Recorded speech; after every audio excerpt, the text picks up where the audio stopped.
우리가 인생을 살면서 여러 가지 기다림이 있습니다. 많은 기다림이 인생은 기다림이다, 인내라고도 말할 수가 있겠는데요. 어떤 기다림은 상당히 설레이는, 생각만 해도 참 이렇게 설레이고 마음이 좋은 기다림도 있고, 어떤 기다림은 참 답답하고 생각만 해도 마음을 무겁게 짓누르는 그런 부담스러운 기다림도 있습니다.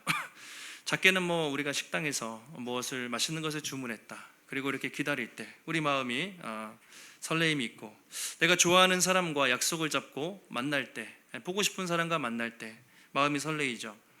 또 이렇게 직장생활 열심히 또 하시다가 이제 7월 8월이면 덥지만 휴가가 있잖아요. 1년 동안 내가 열심히 일하고 여름에 휴가를 가겠다, 손꼽아 휴가를 기다리는 또 그런 기다림도 있습니다. 이제 애들은 7월이니까 곧 방학을 해요. 방학 언제 하냐고 애들이 엄청나게 기다려요. 부모는 방학하면 되게 힘듭니다. 엄마는 힘들지만 애들은 방학 언제 하냐고 또 방학을 기다리기도 합니다. 반면에 어떤 기다림은 우리 마음을 되게 무겁게 하고 부담스러운 기다림도 있습니다. 병원을 예약하고 진료를 할 때, 아니면 주변의 가족 중에 누군가가 큰 수술을 앞두고 있을 때, 직장 상사라든가 참 부담스러운 사람과 약속을 잡았을 때, 또 영장이 나와서 군대를 가야 되는 그런 군대를 기다릴 때 등등 참 우리에게 부담스럽고 또 어려운 기다림도 있습니다. 그래서 우리가 신앙생활을 다양하게 정의할 수 있을 텐데요, 그 중에 가장 중요한 것 중에 하나가 바로 인내, 이 기다림이다라고 할 수가 있습니다. 그리고 예수 믿고 그냥 바로 뿅 하고 천국을 가면 좋겠지만 그렇지 않잖아요. 예수님을 우리가 믿고 하나님의 자녀가 되었지만 우리는 천국에 가는 그 순간까지 이 땅에서 많은 고난과 어려움을 감당하며 살아야 하는 그런 기다림의 상황이 우리에게 주어져 있습니다. 그래서 이 예수 그리스도의 재림, 오심에 대한 기다림과 인내는 성도의 신앙생활의 가장 핵심 중에 핵심이다라고 말할 수가 있습니다. 여러분은 주님의 오심을 생각하면 어떠십니까? 우리 주님 언제 오시나 설레이고 기다리십니까? 아마 결혼한 커플들이 결혼 날짜를 기다리는 것이 아마 가장 설레이지 않을까요? 마치 우리 주님 언제 오실까? 그런 설레이는 마음으로 주님의 오심을 기다리고 계십니까? 아니면 빨리 오시든지 말든지 별로 시큰둥하게 별로 관심이 없으십니까? 아니면 정말 좀 천천히 오셨으면 좋겠다, 주님의 오심이 나에게 부담스러우십니까? 이 질문에 대해서 우리가 어떻게 대답하는가에 따라서 바로 우리 신앙의 성숙도가 달려있다고 할 수가 있습니다. 야고보는 오늘 우리가 이 땅을 살면서 참 성도로 산다는 것이 많은 핍박과 어려움이 있는데, 그 모든 고난을 이길 수 있는 힘은 바로 예수 그리스도의 재림, 주님의 다시 오심에 있다고 말을 하고 있습니다. 우리가 얼마나 간절히 주님의 오심을 사모하는가, 그것에 따라서 우리 신앙생활의 성패가 바로 여기에 달려 있다는 것이죠. 그래서 오늘 말씀을 통해서 주님의 재림이, 오심이 우리에게 얼마나 큰 소망인가, 우리가 또 어떻게 그분의 오심을 기다리며 인내하며 살 것인가, 오늘 본문 말씀을 통해서 함께 살펴보도록 하겠습니다. 먼저 첫 번째로는 야고보가 주님의 오실 때까지 길이 참고 오래 참으라, 인내에 대한 말씀을 하십니다. 자, 7절에 보시면 이렇게 그러므로라고 시작을 해요. 그러므로 형제들아, 이렇게 시작을 하고 있습니다. 그러므로 형제들아. 이 그러므로라는 말은 오늘 본문 바로 앞에 있는 단락과 연결이 되어 있다는 것이죠. 그러므로, 자, 오늘 앞에 5장 전반부에 보시면 어떤 말씀이 있냐면 바로 부자들에게 주는 경고라고 되어 있으시죠. 1절에서부터 5절까지 보시면 부자들에게 주는 경고의 말씀이 바로 나타나 있습니다. 당시의 부자들은 수많은 그런 부를 축적하면서 많은 기득권들을 누리고 사치하고 방종하면서 특별히 약한 사람들을 괴롭히는 그런 삶을 살았습니다. 특별히 그들이 가장 나쁜 짓이 뭐냐면, 자기들은 부자잖아요. 돈이 많은데 그 가난한 사람들 일시키고 품삯을 떼어먹는 그런 일들을 엄청나게 많이 했다고 합니다. 가난한 사람들은 일하고도 가난해지고 부자들은 점점 더 부유해지는 이런 양극화의 그런 불공평한 일들이 너무나 많이 일어났다는 것이죠. 성도들이 시험에 들었어요. 힘들었습니다. 우리가 언제까지 이렇게 가난에 찌들면서 부자들에게 괴롭힘을 당해야 되나? 우리는 언제까지 예수 믿으면서 이렇게 사회적으로, 신분적으로 또 경제적으로 차별을 받으면서 살아야 되나, 그런 많은 어려움들이 교회 안에 있는 성도들에게 나타났던 것입니다. 오늘 야고보는 이렇게 성도로서 이 땅에서 고난과 참 억울하고 답답한 일을 당할 때 그것을 이길 수 있는 힘이 바로 예수 그리스도의 재림에 대한 소망과 인내다, 그렇게 말을 하고 있습니다. 야고보는 1장에 시작하면서부터 인내에 대한 말씀을 강조했습니다. 여러분 기억하시는지 모르겠지만 첫 시간에 야고보가 형제들아, 여러분이 여러 가지 시험을 당하거든 온전히 기쁘게 여기라. 자, 시험을 당할 때 기쁘게 여기라고 말합니다. 이는 너희의 믿음의 시련이 뭐죠? 인내를 만들어내는 줄 압니다. 시련이 인내를 만들어내는 줄 압니다. 인내를 온전히 이루라. 이는 너희로 온전하고 구비하여 조금도 부족함이 없게 하려 함이라. 시련은 인내를 만들고 그 고난 중에 인내는 우리를 훨씬 더 성숙한 인격으로 만든다고 말을 한 적이 있습니다. 그러면서 시험을 참는 자는 복이 있나니 어떤 복을 받습니까? 너희가 생명의 면류관을 받을 것이라. 이미 1장에서부터 인내가 얼마나 중요하고 인내하는 자에게 얼마나 큰 상급이 있는지를 1장에서 분명히 약속을 했습니다. 여러분, 우리도 그 세상에 나가도 인내하라, 이건 다 얘기해요. 어디 가나 인내의 중요성은 모르는 사람은 없습니다. 인내는 쓰고 열매는 달다. 우리 어르신들은, 우리 권사님들은 아마 수십 년 살아오시면서 마음속에 참을인, 우리가 참을인 자를 새기면서, 그래서 막 뭐 남편 때문에, 자식들 때문에, 뭐 무엇 때문에 이렇게 얘기하면은 뭐 1시간 2시간 책 한 권을 쓸 정도로 정말 인내하면서 우리 살아오신 우리 인생들이죠. 그럼 우리가 살면서 정말 인내가 필요 없는 것이 없죠. 자녀를 키울 때 참 인내가 많이 필요합니다. 또 직장을 준비할 때 인내가 필요하고, 결혼을 하는데 참 많은 인내에 시간이 걸립니다. 또 사업을 하고 자리 잡고 성공하는데 인내가 필요하고, 또 교회 사역을 해서 열매를 맺는데 모든 것에 인내가 필요하죠. 인내에 대한 많은 속담이 있는데요, 특별히 영국에 이런 속담이 있다고 합니다. 결혼에 대해서, 결혼은 인내다, 결혼은 오래 참음이다, 그러면서 결혼은 3주 동안 서로 관찰하고, 3달 동안 서로 뜨겁게 사랑하고, 3년 동안 서로 싸우고, 30년 동안 서로 참고 사는 것이다, 이렇게 영국 속담에 있대요. 다시 한번 말씀드리면 3주 동안에는 이 사람이 누군가 서로 이렇게 보다가 3달 동안 아주 열심히 사랑하다가 이제 좀 질리면 3년 동안 엄청나게 싸우고 30년 동안 참고 사는 것이 결혼이다. 여러분, 30년 이상 사시는 분들은 정말 기적입니다. 하나님의 은혜로 서로 다른 사람들이 그렇게 산다는 것이 정말 인내와 기다림, 인내가 우리 삶 속에 필요 없는 것이 없는 것이죠. 그런데 문제는 인내의 중요성은 다 알아요. 사람들이 인내가 중요하다는 것은 알지만 대부분의 많은 사람들이 인내에 실패한다는 것입니다. 더구나 시대가 흐를수록 요즘 시대가 빨리빨리잖아요. 되게 조급해요. 사람들이 기다리질 못해요. 기다리고 인내하는 것은 참 바보 같고 어리석은 것으로 취급이 되고 있습니다. 빨리빨리 해야 돼요. 인터넷도 속도가 빨라야 되고, 뭔가 카톡도 빨리 답장을 해야 되고, 공부도 빨리, 성공도 빨리, 모든 게 다 빨리빨리 돌아가는 세상에서 참 그 인내하고 오래 참고 기다린다는 것은 참 쉽지가 않은 것 같습니다. 여러분은 인내를 잘 하시나요? 사람마다 성격이 또 차이가 있어요. 어떤 사람들은 막 불같이 막 그렇게 성격이 급한 분도 있고, 어떤 분들은 막 느긋하게 천천히 하시는 분도 있는데 여러분은 인내를 잘 하십니까? 어떤 분은 막 음식을 시키고 주문을 해도 막 그렇게 금방 안 나오면 막 그렇게 주인한테 빨리 달라거나, 아니면 배달하고 안 오면 전화하잖아요. 빨리 보내달라고. 그러면 이미 출발했습니다 말을 하는데 항상 이렇게 성격이 급해요. 엘리베이터를 타도 여러분 성격 급한 분들은 타자마자 막 이거 번호를 막 이렇게 누르시는 분 있죠? 막 이렇게 번호 막 누르고. 요새는 이렇게 무인 용품점이 많아요. 그래서 셀프, 주유소도 셀프고 이런 가게도 셀프인데, 이렇게 영수증을 뽑으면 바로 뽑으면 안 되잖아요. 그래서 항상 방송으로 영수증이 나올 때까지 기다려주세요 이렇게 얘기해요. 왜냐면 이게 뽑다가 엄청 고장 나니까 그렇게 하는 거예요. 사람들이 그 몇 초도 기다리지 못하고 너무나 바쁘고 조급하고 분주하게 우리가 살고 있습니다. 자, 그런 세상에서 우리가 어떻게 인내하며 살 것인가? 여러분, 오늘 성경이 말하는 인내와 세상이 말하는 인내의 차이가 있습니다. 세상은 무조건 어떻게 일하고 그래요? 참고 견디라. 만약에 내가 어떤 목표를 이루기 위해서 다 끊어야 돼요. 관계도 끊고 시간을 해서 성공하기 위해서, 합격하기 위해서 철저하게 그냥 열심히 살라고 그렇게 말합니다. 다이어트를 하기 위해서 먹고 싶은 거 다 참고 다 끊고 열심히 인내하고 견디는 사람만이 성공할 것이다. 그래서 그렇게 성공하는 사람들은 별로 없어요. 상위 1%, 몇 명의 사람만 성공하고 몇 명만 다이어트 성공하지 대부분은 실패합니다. 그러니까 어려워요.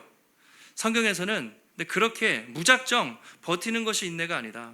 우리의 인내는 예수 그리스도의 재림이라는 확실한 목표와 방향이 있는 인내이고, 또 그때마다 하나님이 도와주시는, 내가 인내하는 것이 아니라 하나님의 약속하신 말씀 가운데 성령이 함께 하시는 인내라고 그렇게 말하고 있습니다. 자, 그 중에 세 가지 예를 들고 있는데요. 오늘 첫 번째가 농부의 예를 들고 있습니다. 농부의 예를 들고 있는데 5장 7절 말씀 한번 함께 7절 말씀 읽겠습니다.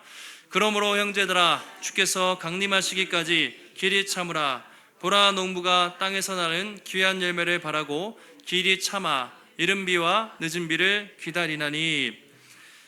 자, 오늘 본문에서 인내 또는 오래 참음이란 참다라는 표현이 6번 등장하고 있습니다. 짧은 구절 속에서 6번이나 인내와 오래 참음에 대해서 말하고 있는데요. 성경은 인내에 대해서 어떻게 말합니까? 주께서 강림하시기까지 길이 참으라 이렇게 말합니다. 주님이 오실 때까지 오래 참으라. 그러면서 농부의 비유를 듭니다. 농부가 땅에 씨를 뿌립니다. 귀한 열매, 추수를 바라고 길이 참아 이른 비와 늦은 비를 기다린다, 그렇게 말하고 있습니다. 여러분, 아마 여기서 어르신들은 어릴 때 농사를 지어 보셨을 텐데요. 저도 이제 어릴 때 강원도에 있었어요. 부모님이 그래서 옥수수, 고추, 감자 막 경운기도 끌고 농사도 짓고 그렇게 조금 했는데, 여러분 농사 지어본 분들은 알겠지만 얼마나 그렇게 부지런하고 또 성실한지. 아침에 일찍 일어나서 비가 오나 눈이 오나 겨울이나 여름이나 그렇게 계속해서 성실하게 농부는 일을 합니다. 자, 그런데 오늘 말씀을 보시면 이스라엘의 상황은 좀 우리와 좀 다릅니다. 기후도 다르고 일단 너무 건조해서 결정적으로 비가 얼만큼 오느냐가 너무나 중요했습니다. 우리는 이제 봄에 씨를 뿌리고 가을에 추수를 하는데 이스라엘은 반대입니다. 일단 가을에 씨를 뿌려요. 그 다음에 봄에 추수를 하는데, 여러분 비가 언제 가장 필요할까요? 처음에 씨를 뿌리고 그 순간에, 그리고 수확하기 직전에 많이 필요하지 않겠습니까? 그래서 성경에 보면 하나님이 약속하신 게 있어요. 너희가 가나안 땅에서 농사를 지을 때 10월달, 11월달에는 늦은 비를 내리세요. 딱 씨를 뿌린 다음에 촉촉하게 비가 오면 그 비를 머금고 식물들이 잘 자랍니다. 그것을 우리가 늦은 비라고 말합니다. 그리고 이른 비는 그것을 이른 비라고 말하고, 늦은 비는 그 다음에 봄에 추수하기 직전에 이제 3월이나 4월에 비가 촉촉하게 내리면 그 늦은 비를 머금고 풍성하게 결실을 맺게 되는 것이죠. 그래서 이른 비를 가을비라고도 해요. 가을에 내리고, 또 늦은 비는 봄에 내리기 때문에 봄비라고도 합니다. 그만큼 얼마나 적절한 때 비가 오는가, 아주 추수의 결정적인 역할이었습니다. 그러니까 농부가 아무리 열심히 가꿔도 비 안 오면 그의 농사는 망하는 거예요. 그래서 농부는 늘 열심히 또 씨를 뿌리고 또 가꾸지만 그 비를 기다렸어요. 언제 하나님이 이른 비를 주시나, 언제 늦은 비를 주시나, 그 비를 통해서 그렇게 간절히 기다리면서 농사를 지냈다고 말하고 있습니다. 오늘 야고보는 그 농부들의 예를 들면서 그렇게 간절히 그들이 이른 비와 늦은 비를 기다리는 것처럼 주님의 다시 오심을 간절히 기다리며 살라고 그렇게 권면을 하고 있습니다. 8절에도 이렇게 말합니다. 너희도 길이 참고 마음을 굳건하게 하라. 주의 강림이 가까우니라. 자, 길이 참고, 오래 참고 마음을 굳세게 하라. 굳세게 하라. 굳건하게 하다는 거, 확실하게 하라 또는 견고하게 하라. 그만큼 이 마지막까지 유혹과 시험이 많기 때문에 우리의 마음을 굳세게 하라는 것이죠. 그 이유가 주의 강림이 가까우셨다, 이렇게 말하고 있습니다. 자, 주의 강림이 가까웠다는 것이요, 영어로 보거나 헬라어 시제로 보면 현재 완료라고 돼 있어요. 자, 완료 시제는 뭐냐면 이미 이루어진 것. 그래서 이미 예수님이 우리에게 가까이 오셨다, 이미 예수님이 가까이 계신 것을 알고 영적 긴장감을 가지고 날마다 주님의 재림을 기다리는 삶을 살라, 그렇게 오늘 야고보가 권면을 하는 것이죠. 9절에도 비슷합니다. 형제들아 원망하지 말라. 그리하여야 심판을 면하리라. 보라 심판주가 문 밖에서 계시니라. 이런 얘기를 합니다. 서로 원망하지 말라는 것이죠. 힘들다 보면 자꾸 남 탓을 하게 되고 원망을 해요. 그렇게 하지 말라. 그 이유가 심판주가 문 밖에서 계시니라. 우리 주님이 문 밖에서 바로 앞에서 그렇게 서 계신 것처럼 그렇게 말하고 있습니다. 주님이 문 밖에서 똑똑똑 이제 곧 오실 준비를 하고 계시다고 그렇게 말을 하고 있는 것이죠. 그래서 어떤 사람은요, 야고보가 주님의 오심에 대해서 너무 좀 잘못 얘기했다. 주님 지금도 안 오셨잖아요. 2000년 지난 지금도 안 오셨는데 너무 빨리 오실 것처럼 그렇게 얘기했다라고 말하는 사람도 있습니다. 근데 여러분 그렇지 않죠. 야고보가 하는 이야기는 주님의 오심이 이미 가까이 시작이 되었고 날마다 주님이 오신 것처럼 그리고 영적 긴장감을 가지고 하루하루 그렇게 믿음으로 살라고 오늘 말씀을 준 것이죠. 예수님도 그날이 도적같이 한순간에 갑자기 올 거라고 말씀하셨고 야고보뿐만 아니라 베드로도 바울도 그날이 도적같이 올 것이다. 늘 깨어서 살라고 모든 사람들이 그렇게 공통적으로 가르쳤습니다. 초대교회 사람들은 늘 예수님이 곧 오실 것처럼 그렇게 생각하고 살았던 것이죠. 사도행전에 보시면 예수님이 이제 부활하셨습니다. 40일 동안 이 땅에 계시다가 승천하시는데 하늘로 올라가시죠. 제자들이 보면서 정말 어안이 벙벙할 때 뭐라고 합니까? 두 천사가 갈릴리 사람들아 어찌하여 하늘을 쳐다보느냐. 하늘로 올려지신 이 예수는 하늘로 가심을 본 그대로 다시 구름 타고 오실 것이다. 다시 곧 오실 것이라고 그렇게 말씀을 하셨습니다. 그때부터 제자들과 성도들은 우리 주님 언제 오시나? 우리 주님 언제 오시나? 계속 그렇게 기다렸던 것이죠. 성경의 맨 마지막에 보시면 요한계시록 있죠. 요한계시록 맨 끝에 사도 요한이 성경을 쓰면서 예수님이 이렇게 말씀하십니다. 내가 진실로 속히 오리라 그랬죠. 내가 진실로 천천히 오리라. 내가 진실로 더디 오리라가 아니라 진실로 빨리 오리라. 그러니까 아멘 주 예수여 오시옵소서 마라나타 이렇게 기록하면서 성경이 끝나고 있습니다.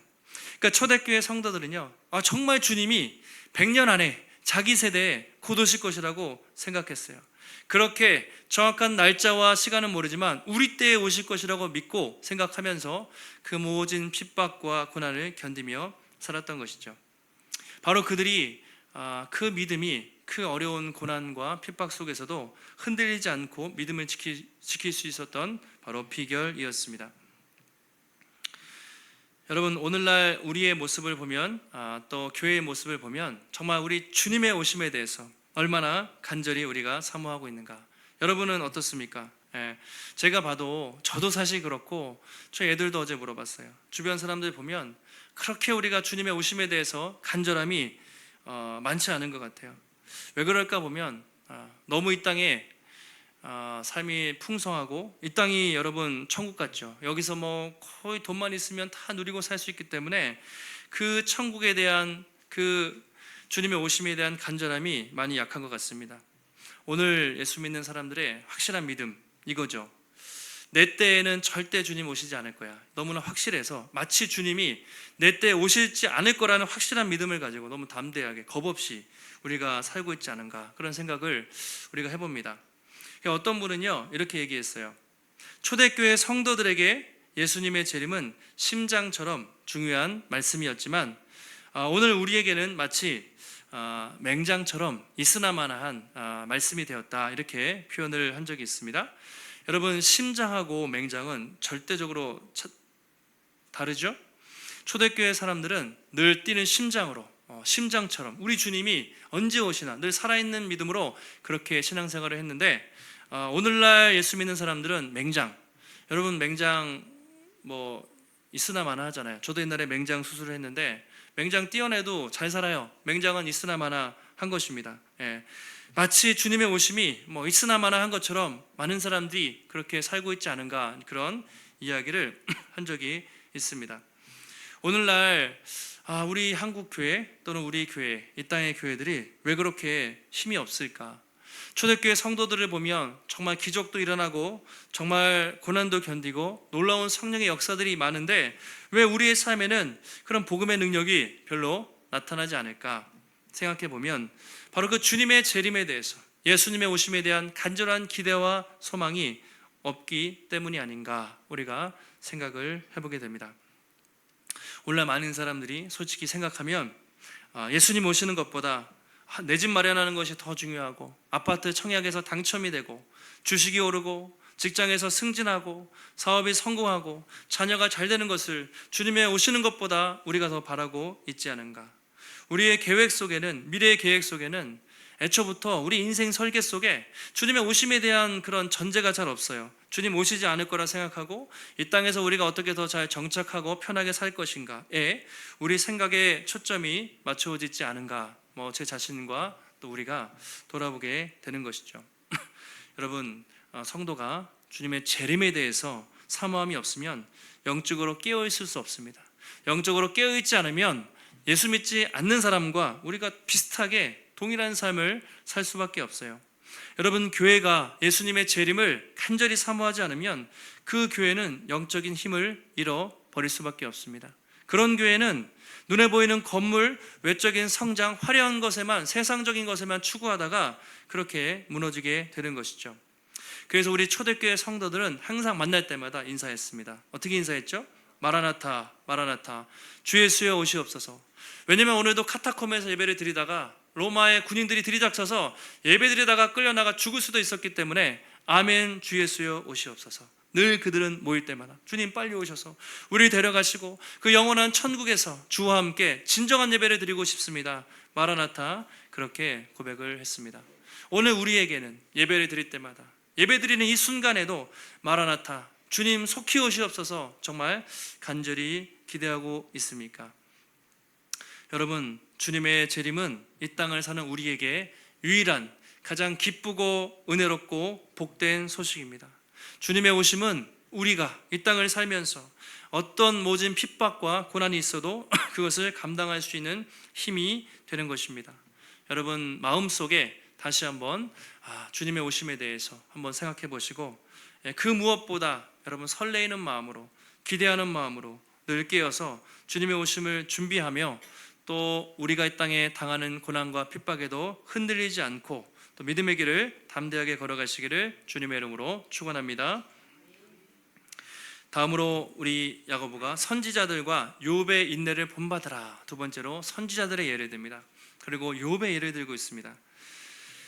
10절에 보시면 이렇게 말하고 있습니다. 형제들아, 주의 이름으로 말한 선지자들을 고난과 오래 참음의 본으로 삼으라. 주의 이름으로 말하는 선지자들, 여러분 구약의 선지자들의 이야기를 조금만 들어보면 참 얼마나 선지자들은 얼마나 고통스러웠습니까? 그 하나님의 말씀을 전한다고 엘리야, 에레미야, 이사야, 호세야, 다니엘, 수많은 선지자들, 여러분 엘리야 선지자, 그 아합의 그 압제 속에서 바알과 아세라 선지자들을 대항하면서 홀로 외롭게 인내하면서 싸웠던 엘리야 선지자, 그리고 예레미야는 눈물의 선지자죠. 나라의 멸망을 앞두고 백성들에게 돌아오라고 하는데 자기 동족들이 자기를 구덩이에 쳐넣고 죽이려고 하고 늘 울면서 눈물로 기도했던 예레미야 선지자, 이사야 선지자, 여러분 계속해서 말씀을 전했는데 아마도 그 므낫세 왕 때 전승으로는 그를 잡아서 톱으로 켜서 그렇게 순교당했다고 전해지는 이사야 선지자, 그리고 호세아 선지자, 자기 부인 음란한 창녀와 같은 여인 고멜과 결혼을 해서 그 고난 중에서 인내하면서 말씀을 전했던 호세아 선지자, 다니엘, 나라를 잃고 그 폐허가 된 속에서 하나님의 회복을 기대하면서 살았던 다니엘 선지자, 수많은 선지자들, 오래 참고 기다리며 말씀을 전했던 그 선지자들의 본을 기억하라, 그렇게 말하고 있습니다. 예수님도 산상수훈에서 이렇게 말씀하셨죠. 의를 위하여 핍박을 받는 자는 복이 있나니 천국이 저희 것입니다. 천국이 저희 것입니다. 예수님 때문에 핍박받고 고난을 받을 때 낙심하고 좌절하지 말고 기뻐하고 즐거워하라. 하늘에서 너희의 상급이 큼이라. 너희 전에 있던 선지자들도 이같이 박해하였느니라. 그렇게 말을 하고 있습니다. 기뻐하고 즐거워하라. 그만큼 상이 크다는 것이죠. 그리고 선지자들도 그런 박해를 받았다. 그들의 고난을 기억하면서 인내하면서 믿음으로 나아가라고 말을 하고 있습니다. 마지막으로 욥의 인내를 말하고 있는데요. 우리 11절 말씀입니다. 우리 함께 11절 말씀 읽겠습니다. 보라, 인내하는 자를 우리가 복되다 하나니 너희가 욥의 인내를 들었고 주께서 주신 결말을 보았거니와 주는 가장 자비하시고 긍휼히 여기시는 이시니라. 아멘. 욥의 인내를 보았고, 우리가 성경에서 가장 인내 아이콘하면 욥이라고 할 수가 있습니다. 욥 이야기 다 아시죠? 너무나 큰 고난 속에서 끝까지 믿음을 보여주었던 사람이 욥입니다. 근데 여러분, 욥기를 자세히 보세요. 자세히 읽다 보면 욥이 중간중간에 참 그 인내의 한계에 다다라서 하나님을 원망하는 것을 우리가 볼 수가 있습니다. 주님, 차라리 저를 태어나지 말게 하시지 왜 저에게 이런 고난을 주셔서 괴롭게 하십니까? 자기의 출생을 저주하는 것이 우리가 나타나 있죠. 그리고 하나님, 왜 나를 이렇게 힘들게 하십니까? 끊임없이 불평과 원망을 하는 것을 우리가 볼 수가 있습니다. 그만큼 욥은 완전하게 인내를 한 사람이 아닙니다. 그런데 하나님이 그의 욥의 연약함을 품어주시고 인내로 인정해 주셨다는 것을 우리가 알 수가 있습니다. 욥이 어떤 결말을 맞게 됩니까? 10명의 자식이었는데 다시 많은 자식을 얻게 됩니다. 재물은 2배로 얻게 돼요. 더 많이 얻게 됩니다. 엄청난 축복을 받아요. 그런데 물질적인 복보다 더 큰 복이 무엇입니까? 바로 하나님과의 그 관계를 회복했다는 것입니다. 마지막에 욥이 어떤 고백을 합니까? 내가 주께 대하여 귀로 듣기만 하였사오나 이제는 눈으로 주님을 보게 되었습니다. 그러므로 내가 스스로 회개하며 하나님께 돌아갑니다. 그 고백을 하게 됩니다. 그러면서 여러분 4대를 보았대요. 장수를 해서 4대를 보고 정말 그렇게 길게 살다가 욥이 죽었다고 그렇게 말을 하고 있습니다. 참 아름다운 결말이죠. 결말만 보면 너무 아름답지만 그런데 그 결말에 이르기까지 욥이 얼마나 큰 고난과 어려움을 당했습니까? 근데 오늘 야고보가 그 성도들에게 우리가 이 땅을 살아갈 때 욥의 인내를 배우라 그렇게 말하고 있습니다. 그런데 여러분 자세히 보시면 욥도 그렇게 완전하게 인내한 것이 아니었습니다. 중요한 것은 욥이 인내한 것이 아니라 하나님이 긍휼하시고 자비하시고 오래 참으신 분이라는 것, 그것이 중요합니다. 그래서 11절 하반절에 다시 한번 보시면 이렇게 얘기하죠. 욥의 인내를 들었고 주께서 주신 결말을 보았거니와 주는 가장 자비하시고 긍휼히 여기시는 이시라 이렇게 말하고 있습니다. 주는 가장 자비하시고 긍휼히 여기시는 이시니라. 여러분, 욥이 그 고난 속에서 그 축복을 받았던 것은 그가 인내심이 뛰어났고 그의 믿음이 좋아서 그랬던 것이 아니라 하나님이 오래 참고 하나님이 인내하시고 하나님이 긍휼이 풍성하신 분이었기 때문에 그랬다는 것이죠. 그래서 여러분, 욥기의 핵심은 욥의 인내가 아니라 하나님의 인내요 하나님의 오래 참으심입니다. 바로 이것이 우리에게 소망이 되는 것이죠. 여러분, 우리가 욥처럼 인내심이 많다면, 아니 욥의 절반만큼만 인내심이 있다 하더라도 우리가 더 믿음대로 살 수가 있을 거예요. 그런데 우리는 욥처럼 인내심이 별로 없습니다. 너무나 쉽게 흔들리고 넘어질 때도 많지만 그럼에도 불구하고 우리에게 소망이 있는 것은 바로 우리의 인내 때문이 아니라 하나님이 인내하시고 오래 참으시고 자비롭고 풍성하신 분이기 때문이라 그렇게 말하고 있습니다. 예레미야가 이렇게 예레미야 애가를 쓰면서 너무나 모든 것이 다 황폐하고 무너진 상황 속에서 낙심이 있었지만 다시 한번 그가 어디서 소망을 갖게 되었습니까? 하나님의 인자와 긍휼이 무궁하시기 때문에 우리가 진멸되지 아니함이니이다. 이것들이 아침마다 날마다 새로우니 하나님의 성실이 크도소이다. 바로 하나님의 인자와 긍휼의 소망이 있는 것이지 우리의 인내와 오래 참음에 소망이 있는 것이 아닌 것이죠. 여러분, 오늘 성경은 인내에 대해서 말하는데요, 무작정 인내하라 그렇게 말하고 있지 않습니다.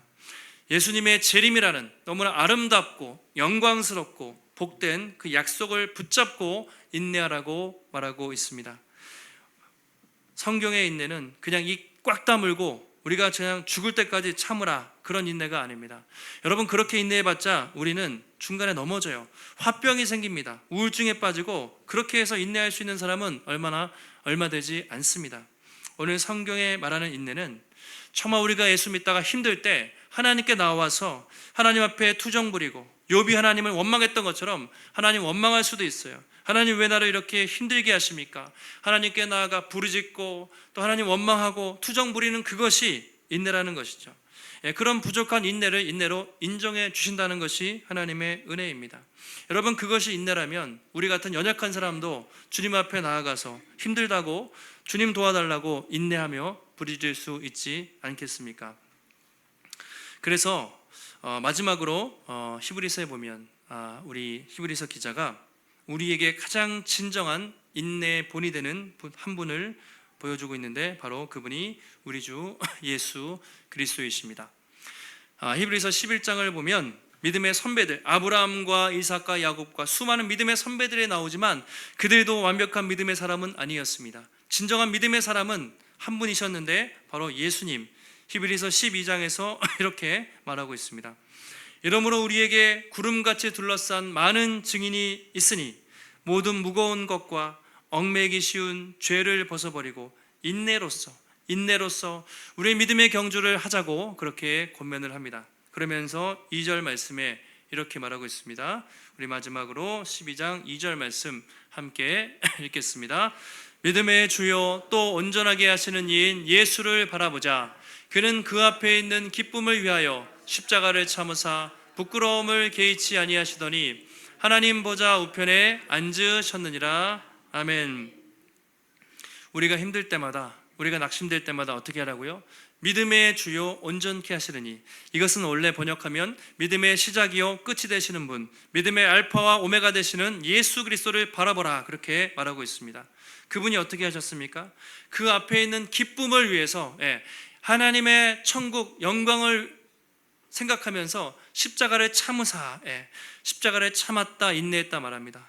예수님도요, 십자가 고통은 너무나 큰 고통이었습니다. 그런데 예수님이 그 고통을 이길 수 있었던 이유는 바로 그 앞에 있는 기쁨이 있었기 때문에, 영광이 있었기 때문에 그 잠시의 고통을 인내했고, 그 결과 어떻게 됐습니까?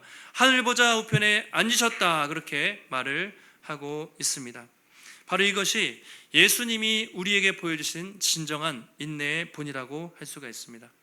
그래서 히브리서 기자가 우리가 힘들 때마다, 낙심할 때마다, 믿음의 경주를 하다 보면 쉬고 싶죠. 때로는 걸어가고 싶어요. 아니, 주저앉고 싶을 때마다 바로 우리를 위해서 십자가 지시고 부활하시고 또 생명 주신 그 예수 그리스도를 바라보며 인내하며 믿음의 경주를 하라고 권면을 하고 있습니다. 여러분, 오늘도 우리가 이 땅을 살아가면서 또 많은 오래 참음과 인내가 필요한데요, 우리는 아무런 목표도 상급도 없이 그냥 가는 것이 아니라 영원한 생명과 생명의 면류관이라는 엄청난 영광이 우리 앞에 있다는 것을 여러분 기억하시기를 바랍니다. 이 인내는 내 힘과 노력과 결심으로 하는 인내가 아니라 마치 우리가 힘들 때마다 이른 비와 늦은 비를 주시고 때를 따라 도우시는 성령과 함께하는 인내라고 할 수가 있습니다. 지금 여러분 인내해야 할 어떤 문제가 있습니까? 아니면 마라톤 경주를 하시다가 좀 지쳐서 좀 낙심해 계십니까? 그렇다면 오늘도 믿음의 주요 온전케 하시는 이 예수님을 바라보시길 바랍니다. 주님 문 밖에 서 계세요. 0.1초 뒤에라도 주님이 오시면 오시는 겁니다.